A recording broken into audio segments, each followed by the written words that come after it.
Makanya pada saat saya diminta oleh Bapak Menhan Prabowo pada saat itu tahun 2021 untuk membantu mengembangkan kendaraan taktis yang nanti bisa dipakai sebagai dual use military dan civilians, maka dual use-nya bisa dipakai untuk kendaraan otomotif nasional.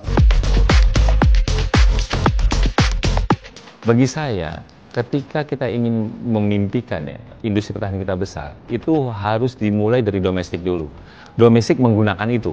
Jadi saya pikir ketika Pak Presiden menggunakan Maung, lalu dia kemudian kemarin saya lihat TNI gitu ya, Kemhan menyerahkan Maung, itu saya pikir sinyal.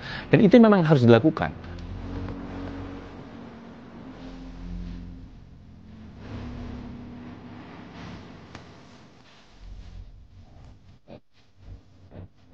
Sehingga memang kita bicara untuk mandiri industri pertahanan ini menarik ya. Bagaimana kita menerjemahkan pertahanan itu berkontribusi pada pembangunan dan ekonomi. Jadi memang ketika bicara pertahanan ini seringkali orang luput bahwa mengira itu hanya terkait dengan alutsista saja.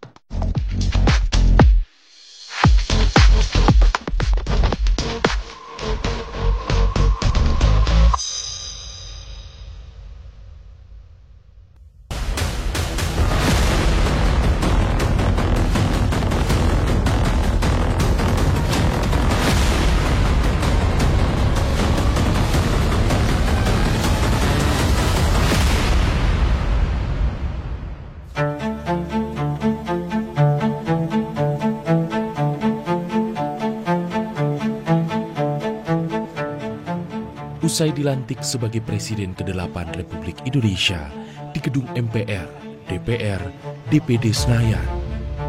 Pada medio Oktober 2024, Prabowo Subianto dalam perjalanannya menuju Istana Kepresidenan Jakarta menyapa masyarakat yang berkerumun di sepanjang jalan protokol ibu kota.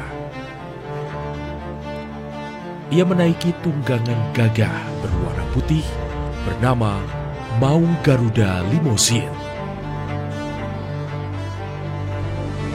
Setelah lebih dari 7 dasawarsa, Indonesia belum pernah memiliki kendaraan dinas kepresidenan yang mencerminkan jati diri bangsa. Baru kali ini, orang nomor 1 di tanah air memilih menggunakan produksi dalam negeri.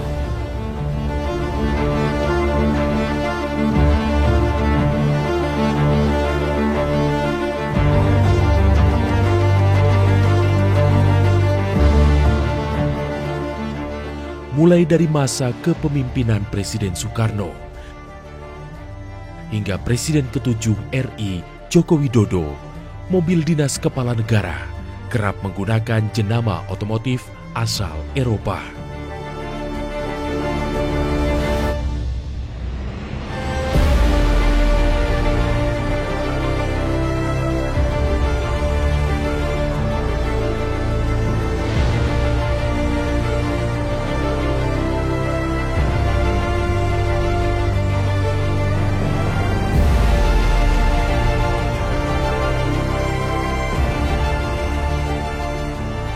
Maung Garuda Limousine lahir di Bandung dari produsen kendaraan dan peralatan pertahanan dalam negeri PT Pindad. Maung Garuda Limousine merupakan varian terbaru dari seri Maung MV3 yang didesain dan dikembangkan menyesuaikan pesanan langsung Presiden Prabowo. Kendaraan yang tampil maskulin dan eksklusif ini memiliki proteksi tinggi. Namun, tak mengesampingkan kenyamanan bagi penumpangnya. Dengan portofolio produsen alat pertahanan dan keamanan, Alpha Hankam, sejumlah fitur teranyar dibenamkan di Maung Garuda Limousine. Prototipe rantis Maung PT Pindad pertama kali muncul di ajang Indo Defense Expo and Forum 2022. Sebuah pameran dwi tahunan terbesar se-Asia Tenggara. Ajang promosi produk pabrik alat keamanan dan pertahanan internasional. kira-kira gitu. Jadi prosesnya memang sejak 2021, kemudian 2022 kita sampaikan prototipenya, kita tampilkan di Indo Defense prototipenya. Kemudian kita berikan yang low production volume-nya, kita sampaikan di 2023 pada saat di Rapim Kemenhan, Rapim TNI dan Kemenhan. Dari situ diresmikan oleh Presiden Jokowi waktu itu. Jadi panjang prosesnya dan memang seperti itu. Pengembangan produk itu nggak bisa langsung 3 bulan, 6 bulan, nggak bisa. Itu bisa minimum 2-3 tahun. Minimum itu. Rantis Maung juga pernah dimodifikasi menjadi Pope Mobile. Kendaraan berplat SCV1 digunakan Paus Fransiskus saat menyapa jemaat pada Misa Akbar di Stadion Utama Gelora Bung Karno, Jakarta, sebagai rangkaian agenda kunjungan keagamaan dan kenegaraan atau apostolik pada September 2024.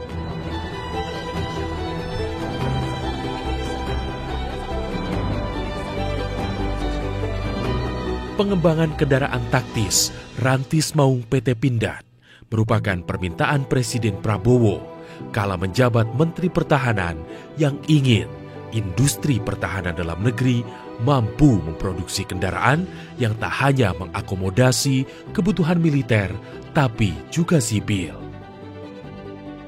Nah, makanya pada saat saya diminta oleh Bapak Menhan Prabowo pada saat itu tahun 2001 untuk membantu mengembangkan kendaraan taktis yang nanti bisa dipakai sebagai dual use military dan civilians, maka dual use-nya bisa dipakai untuk kendaraan otomotif nasional untuk sipil. Nah, kita kembangkan dari mulai scratch, dari mulai kita membangun platform apa yang akan kita gunakan. Kemudian desainnya untuk apa? Kita mulai mendefinisikan desain untuk kendaraan operasional taktis seperti apa. Presiden Prabowo juga menginginkan agar maung buatan PT Pindad digunakan untuk jajaran menteri dan wakil menteri Kabinet Merah Putih hingga gubernur, bupati, dan wali kota. Itu artinya 7 menteri koordinator, 41 menteri, 55 wakil menteri, serta 270 kepala daerah akan menggunakan maung sebagai kendaraan dinas ratusan pejabat mengaspal di jalanan ke seluruh penjuru negeri. Untuk produksi yang maung sendiri ya untuk jajaran kementerian dan pejabat serah 1 serah 2 ya di kementerian saat ini sedang disiapkan lininya dan harapannya nanti di bulan depan itu sudah siap sehingga nanti masuk ke masa produksi gitu. Jadi ini sebenarnya versi yang mirip yang digunakan oleh Pak Presiden dan Wakil Presiden, tapi ini versi yang tanpa armor, kemudian dia lebih ringan dan lain sebagainya karena tadi ada gradingnya ya, kalau misalkan teman-teman tadi mengikuti paparan kan ada maung itu ada berbagai macam varian gitu ya. Nah ini salah satunya yang akan kami siapkan, ini produksinya insya Allah bulan depan kita udah mulai bisa melakukan produksinya. Maung MV3 karya anak bangsa memiliki tingkat kandungan dalam negeri atau TKDN 70%. Akankah kehadiran maung Pindad jadi wujud kemandirian industri pertahanan dalam negeri?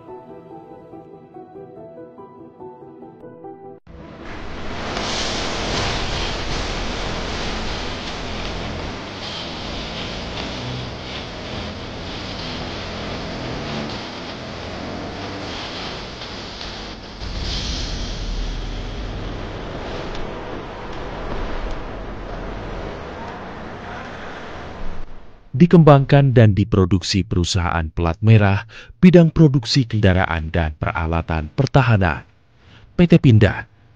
Kehadiran maung membuktikan bahwa Indonesia mampu menciptakan kendaraan militer kelas dunia.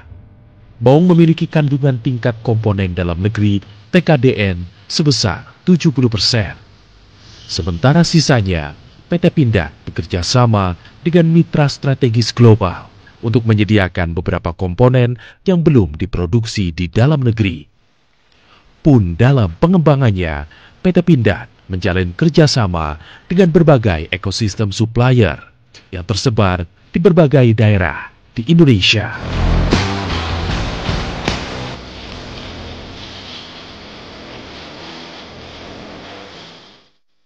Jadi tim Pindad ini kita tidak mau beli gelondongan, apalagi semuanya impor tidak. Kita bangun ekosistem. Ekosistem kita bangun supplier dari mulai Probolinggo. Sejauh Probolinggo sampai Tangerang, bahkan ada yang di Medan. Jadi ada 65, 66 kalau tidak salah mitra kita. Kita bangun step by step.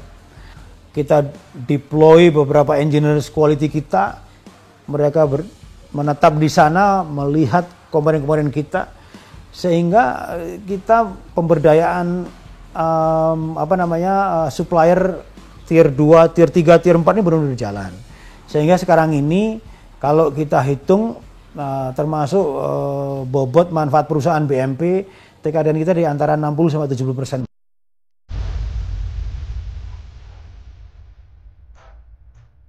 Maung merupakan kendaraan taktis, rantis, ringan 4x4 yang ditujukan untuk mendukung operasi pertempuran jarak dekat dan jelajah medan sulit. Didesain untuk memiliki kemampuan manuver yang gesit dan andal untuk mendukung penggunaannya di segala medan operasi. PT Pindad telah mengembangkan Maung ke dalam 3 versi yang merupakan kombinasi untuk mengakomodasi pasukan di lapangan dan operasional.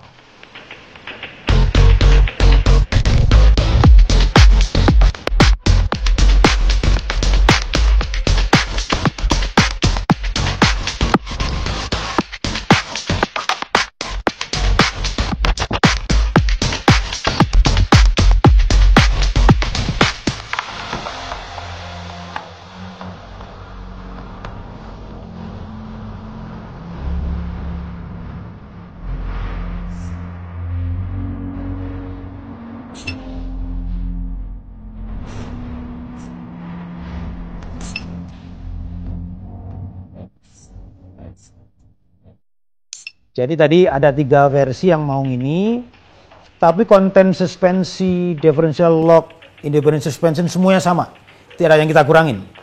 Tapi dari sisi door dan konten yang ada di roof, kita ada yang versi yang paling sederhana adalah versi tangguh, Spartan itu. Kemudian versi kedua adalah versi jelajah, pintu tertutup, tapi soft top atasnya. Atau versi komando. Versi komando ini yang full level, up level, pintu tertutup, hard top. Jadi itu dan kita memiliki ground clearance yang cukup tinggi, Pak. Ground clearance cukup tinggi, engine horsepower-nya juga cukup tinggi. Kita di angka hampir 200 horsepower, torque-nya di 440 Nm. Jadi kalau kita ada 60% grade tanjakan, aman nih.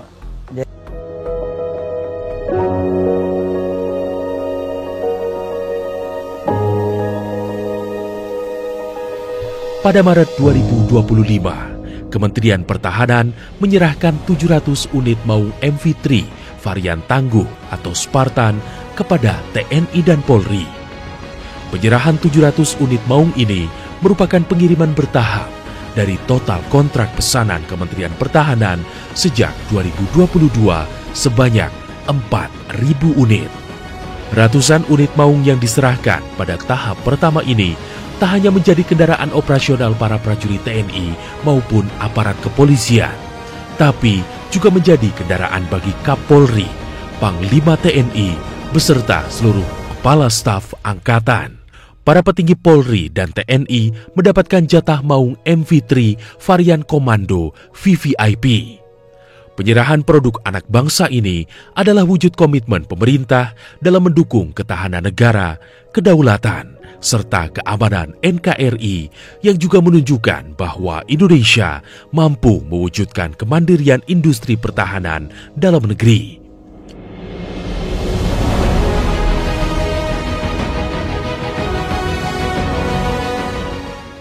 Hari bersejarah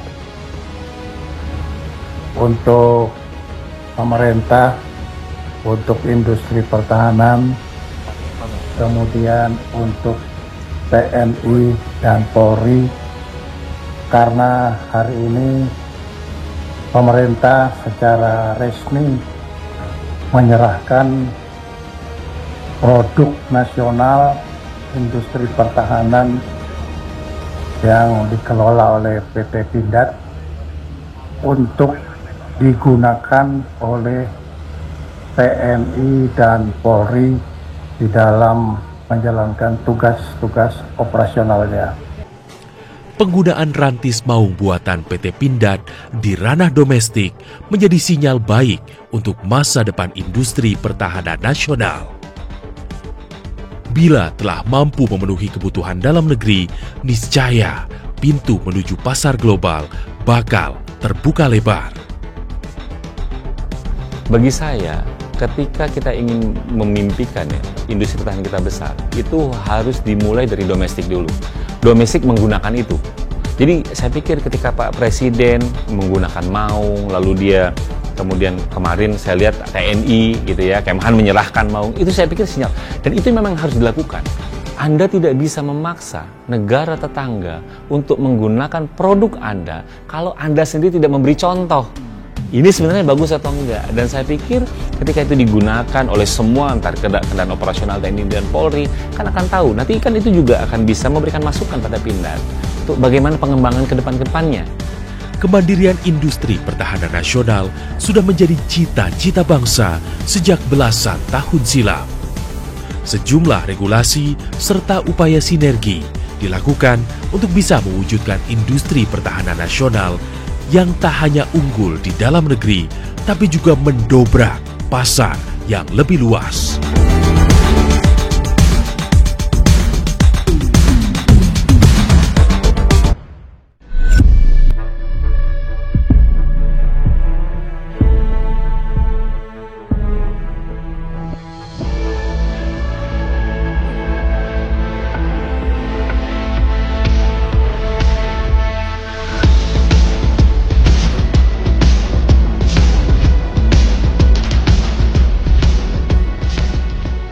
Kemandirian industri pertahanan nasional merupakan tindak lanjut atas visi dan misi pertahanan negara. Kemandirian industri pertahanan juga menjadi tujuan puncak dari kebijakan industri pertahanan. Pengamat pertahanan dan keamanan Universitas Paramadina, Anton Ali Abbas, menyebutkan ada sejumlah syarat agar industri pertahanan bisa mandiri. Salah satunya adalah dukungan seluruh pemangku kepentingan untuk bersama-sama menciptakan industri pertahanan yang mampu memenuhi kebutuhan dalam negeri dan berproduksi secara optimal. Saya pikir ketika ada sebuah janji kita ingin membangun mimpi industri pertahanan kita gitu ya, yang mandiri, tentu itu tidak bisa kita lepaskan pada BUMN. Karena ada beberapa syarat untuk dia mandiri. Jadi dia butuh ada dukungan regulasi, dia harus ada infrastruktur dan teknologi yang kuat. Bagaimana kita meminimalisasi ketergantungan impor, misalnya terhadap alutsista. Lalu juga ada beberapa hal, misalnya ada kebijakan proteksi dan lain-lain. Itu yang memang dibutuhkan untuk kemudian industri pertahanan kita bisa letakkan dalam rencana panjang, dia bisa mandiri. Mimpi melahirkan industri pertahanan nasional yang mandiri sudah ada sejak 13 tahun silam, yakni sejak terbitnya Undang-Undang Nomor 16 Tahun 2012 yang kemudian ditegaskan lagi dalam Peraturan Pemerintah Nomor 141 Tahun 2015 tentang pengelolaan industri pertahanan, serta Peraturan Menteri Pertahanan Nomor 23 Tahun 2016 tentang pembinaan industri pertahanan.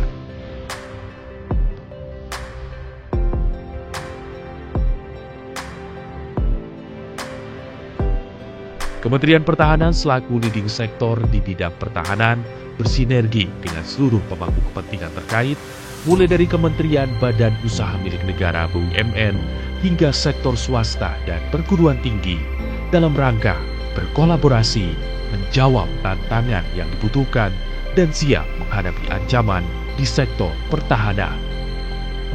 Supervisi juga dilakukan Kementerian Pertahanan agar industri dalam negeri dapat memenuhi kebutuhan peralatan pertahanan dan keamanan Alpha-Hanka dalam negeri.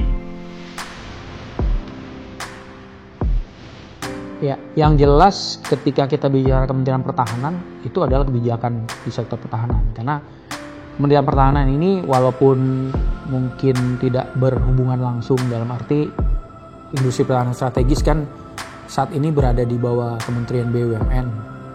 Tapi secara teknis supervisinya adalah di Kementerian Pertahanan, dalam hal ini Menteri Pertahanan. Sehingga memang ketika akan membangun prototip atau memproduksi alutsista itu selalu akan dikonsultasikan. Nah, kebijakan ini diatur oleh Menteri Pertahanan.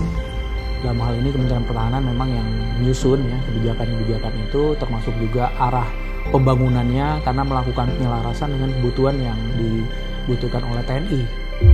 Industri pertahanan merupakan salah satu hal krusial dalam mendukung sistem pertahanan dalam negeri demi menjamin eksistensi bangsa dan negara.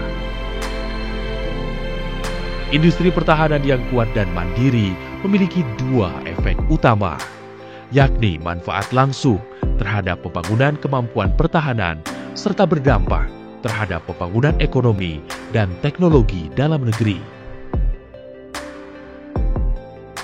Sehingga memang kita bicara untuk kemandirian industri pertahanan ini menarik ya. Bagaimana kita menerjemahkan pertahanan itu berkontribusi pada pembangunan dan ekonomi. Jadi memang ketika bicara pertahanan ini seringkali orang luput bahwa mengira itu hanya terkait dengan alutsista saja, dengan tentaranya, dengan SDM-nya. Tapi padahal tidak, bahkan jauh lebih kompleks dan bahkan dari kemandirian sektor industri pertahanan tadi bisa mendatangkan profit yang memang bisa berkontribusi pada peningkatan ekonomi dan pertumbuhan ekonomi Indonesia.